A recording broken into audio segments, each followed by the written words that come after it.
കുറച്ച് കാലമായി ചെയ്യണം വിചാരിച്ചിട്ട് നിൽക്കുന്നതാണ്. പിന്നെ ഓരോ മുടക്കം വന്നു. പിന്നെ വിചാരിച്ചു അതിന് മുടക്കമാക്കണ്ടെന്ന് വിചാരിച്ചിട്ട് ചെയ്യാമെന്ന് വിചാരിച്ചിട്ട് നിന്നതാണ്. പിന്നെ ഞാൻ മനസ്സിൽ വിചാരിച്ച കളറ് വേറെയാണ്. അത് ഓൺലൈനിലേ കിട്ടും. പിന്നെ ഓഫ്ലൈനിൽ അങ്ങനെ പരത്തിയിട്ട് എടുക്കേണ്ടി വരും. പിന്നെ ഇതിൽ ഷോപ്പിൽ പോയിട്ട് നോക്കാൻ നിന്നിട്ടില്ല. ഓൺലൈനിലാക്കാൻ വിചാരിച്ചു. പിന്നെ ഒരു ക്ഷമയില്ലാത്തതുകൊണ്ട് വിചാരിച്ചു എന്നാൽ ഷോപ്പിൽ നിന്ന് തന്നെ വാങ്ങാൻ വിചാരിച്ചിട്ട് നോക്കുമ്പോൾ അവിടെ അങ്ങനത്തെ കളറൊന്നും കാണുന്നില്ല. അങ്ങനെ വിചാരിച്ചു എന്നാൽ പിന്നെ ഉള്ള കളർ വെച്ചിട്ട് ചെയ്യാമെന്ന് വിചാരിച്ചിട്ട് അവിടെ ഉള്ള കളർ വെച്ചിട്ട് ചെയ്യാൻ നിൽക്കുകയാണ്. വൈറ്റ് മാത്രം ചെയ്തൊരു എന്തോ പോലെ എനിക്കൊരു ഇഷ്ടപ്പെടാത്ത പോലെ ഉണ്ട്. വെറും വൈറ്റ് മാത്രമായിട്ട് അതിൻ്റെ അപ്പുറം ഗ്രീനും കൂടി ചേർന്നിട്ട് നല്ല കുറച്ചൊരു മൊഞ്ച് വെച്ചത്. അങ്ങനെ ഞാൻ എന്താക്കി ഗ്രീനും ചെയ്ത്. പിന്നെ ഹായ് എന്താ രസമല്ലേ ഗ്രീനും കൂടി കൂടിയൊരു. ഇനി അടുത്തത് ഞാൻ ബാക്കി കാണിച്ചു തരാം കേട്ടോ. എന്നിട്ടൊന്ന് ബൊക്ക പോലെ ഒന്ന് ആക്കി നോക്കി. ഏകദേശം ആയിട്ടുണ്ട്. ഇനി അടുത്ത പണി തുടങ്ങാം.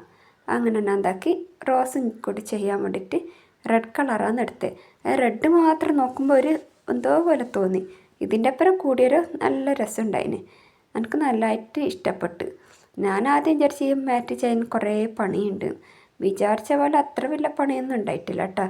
നമ്മൾ സ്റ്റിച്ച് പഠിച്ചു കഴിഞ്ഞാൽ എളുപ്പത്തിൽ ചെയ്യാൻ കഴിയും. നമ്മൾ പഠിച്ച സ്റ്റിച്ച് തന്നെയാണ്. പിന്നെ ഫ്ലവർ ഉണ്ടാക്കാൻ ഓരോരോ മെത്തേഡെല്ലാം ഉണ്ട്. അങ്ങനെയെല്ലാം ചെയ്ത് ഞാൻ ആദ്യം വിചാരിച്ചു അതോ കുറേ പണി വേണ്ട ചെയ്യണ്ടെന്ന് തന്നെ വിചാരിച്ചത്. ചെയ്ത് തുടങ്ങിയാൽ പിന്നെ നല്ല ഇൻട്രസ്റ്റോടെ ഇരുന്ന് ചെയ്ത് അങ്ങനെ ഞാനിത് 2 ദിവസം കൊണ്ടാണ് ചെയ്ത് തീർത്തത്. അങ്ങനെ റോസെല്ലാം പിടിപ്പിച്ചിട്ടുണ്ട്. പിന്നെ അതിൻ്റെ ഇടയ്ക്കൊരു അബദ്ധം പറ്റി, നൂലിന് കെട്ടിടാൻ മറന്നുപോയി. പിന്നെ നൂലിന് കെട്ടെല്ലാം ഇട്ട് ഫ്ലവറെല്ലാം അവിടെ ഫിറ്റ് ചെയ്ത്. ആഹാ എന്താ അടിപൊളി. അങ്ങനെ നമ്മളെ മാറ്റ് ഏകദേശം റെഡി ആയിട്ടുണ്ട്. ഇനി കുറച്ചും കൂടി ഫ്ലവർ തുന്നാനുണ്ട്.